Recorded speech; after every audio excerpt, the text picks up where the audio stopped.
Welcome back, Warhammer Man in the studio here, and we're just working on some more of this terrain here for Necromunda we got right here.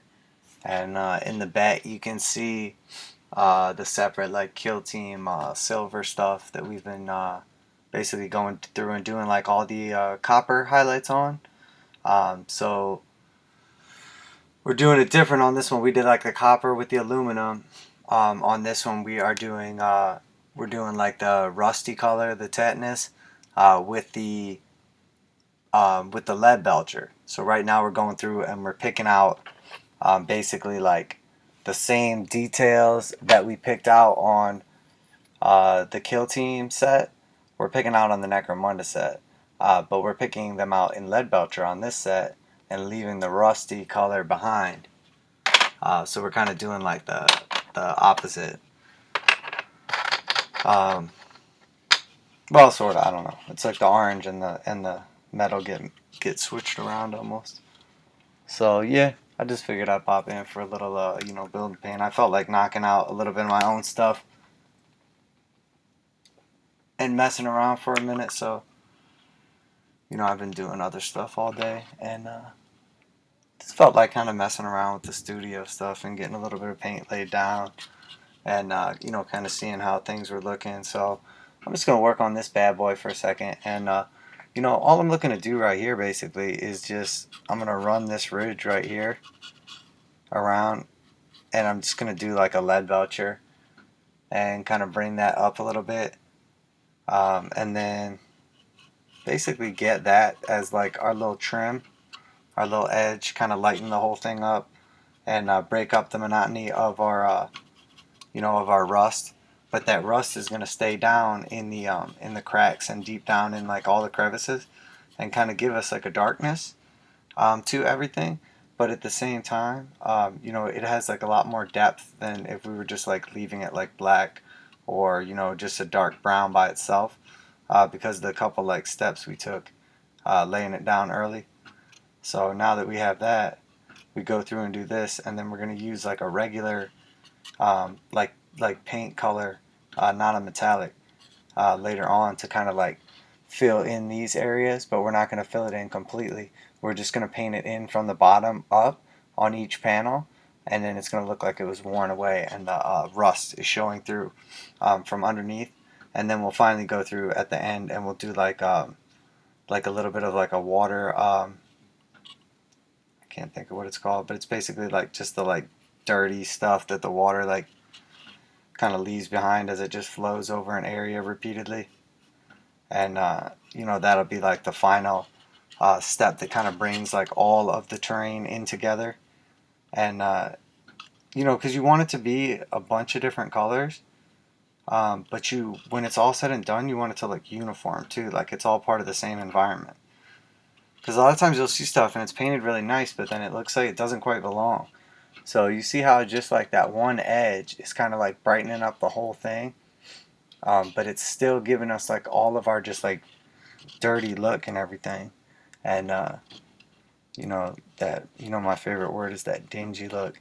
And we're trying to get like a nice coating of this, and because we're like painting this raised up edge like that, I mean all we're doing is just basically just moving our brush along the outside and just letting it do its work.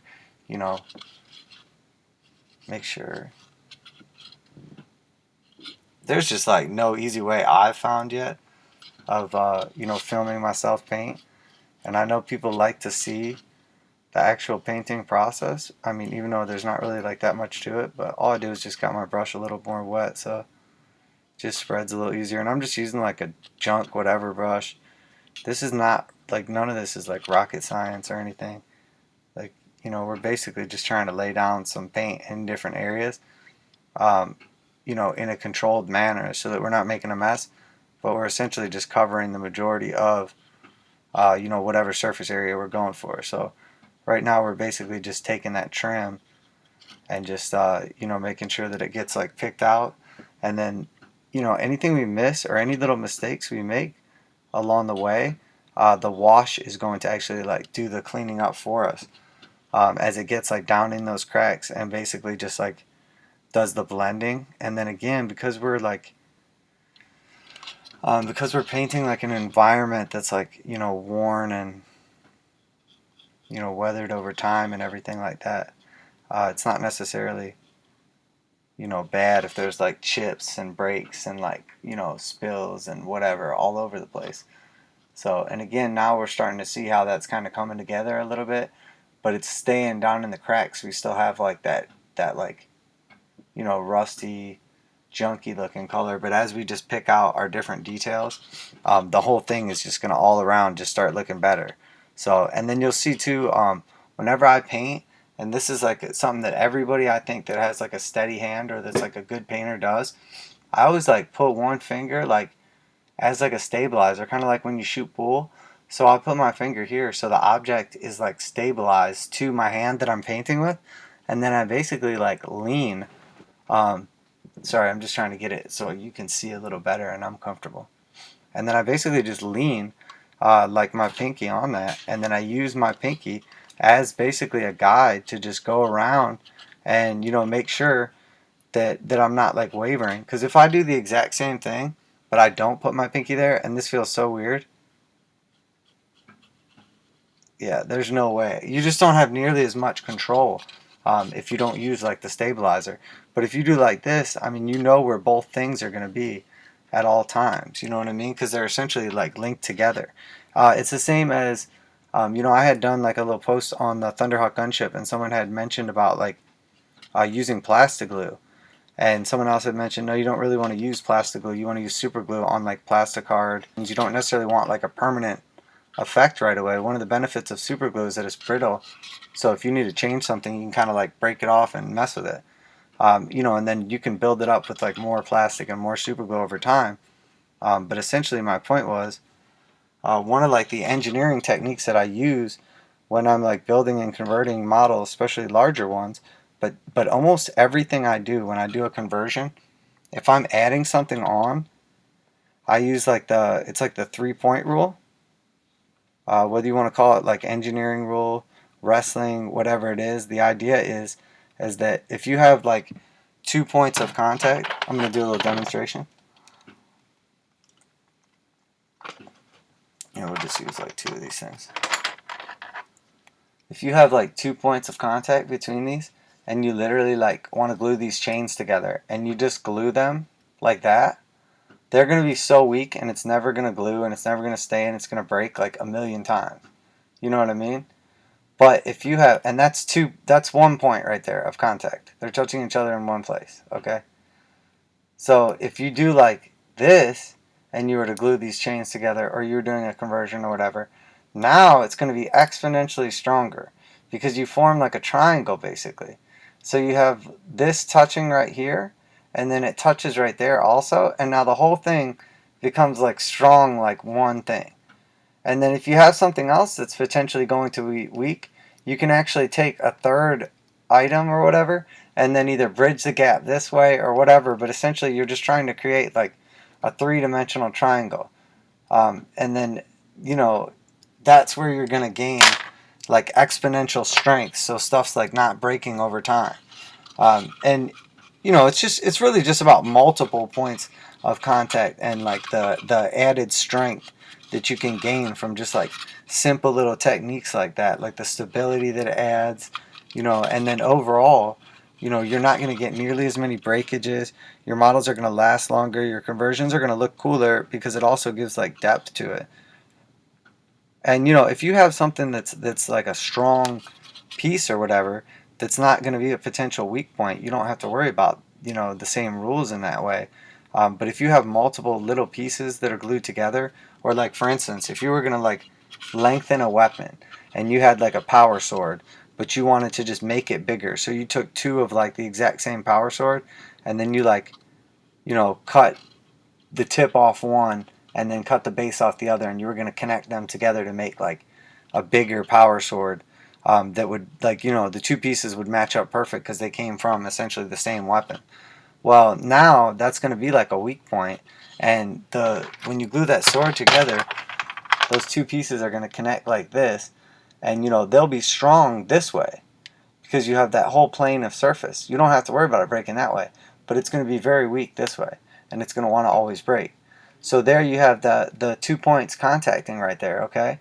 And it's 1 point of contact. But if you had essentially like something on the back right here, now you have one there, and one there. So now you have your 3 points of contact.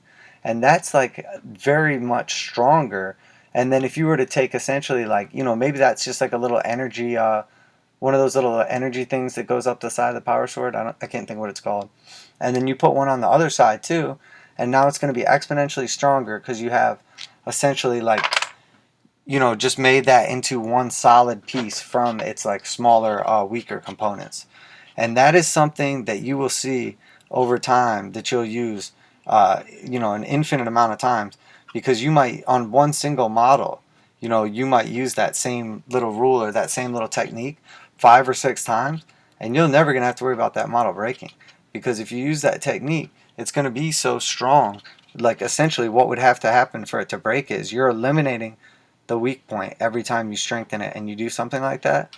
So eventually the weak point becomes like, not a point that you glued on. It becomes like a point of the actual model. So at that point in time, your conversion is now as strong or stronger than the initial model that it was to begin with. And most models are not just breaking right out of the gates or whatever. And if you do have a model that's notorious for breaking or something like that, again, you just add in a little something extra like that and you can strengthen it. Like, the Celestine model is a good example. She's really cool and very dynamic and flying, but, anybody that's owned her for a while, or puts her in a case or whatever, like, I have like a case specifically made for my Sisters of Battle Army, and my Celestine still breaks. So, eventually you just get to the point where you're like, okay, what do I need to do to stop this from, from ever happening again? And then once you do that, obviously, you follow those little simple rules or techniques or whatever you want to call it, and you're good to go after that. Never have to worry about it again. But that's just my 2 cents. And now I'm just kind of going around and picking out some of the inside detail in here. And I'm actually going to go through at some point in time too with like, I think Balthazar Gold, but I may switch over to like Retributor Armor because it's just a little bit more like bright, and I think I'll get a better contrast out of it. But I'm just not sure how I feel about like that bright Retributor Armor Gold in the Underhive. Like, I don't know if I'm just being too like Necromunda thematic or what, but I'm just not sure if that feels right. It just doesn't feel right. I feel like the little Necromunda dudes would have like stripped down the gold and like refined it or something. Made teeth out of it. I'm really looking forward to painting the models too. I know my brother is too, and I think he's going to be doing a tutorial as well on the corpse grinders, as I will be doing one on the enforcers. But yeah, you can see, we've done obviously going through and doing like a pretty clean job of it. I'm not just like ripping through, messing it all up, and I'm not doing like a dry brush by any means, but I am just letting like the raised surface basically do all the work for me, and just going around and again just using my pinky for stability, and then you can just rip through this stuff, and you'll have very little areas where you make mistakes. If you hold your brush at the correct angle like this, you pretty much can't mess up. You have this whole big area that you can mess up before anything bad happens.